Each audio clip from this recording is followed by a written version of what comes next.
நேசித்தவர் உனக்கு எதிராய் பேசினரோ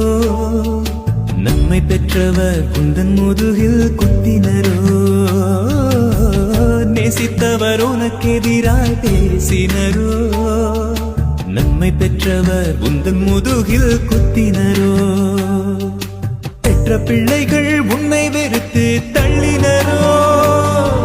பெற்ற பிள்ளைகள் உன்னை வெறுத்து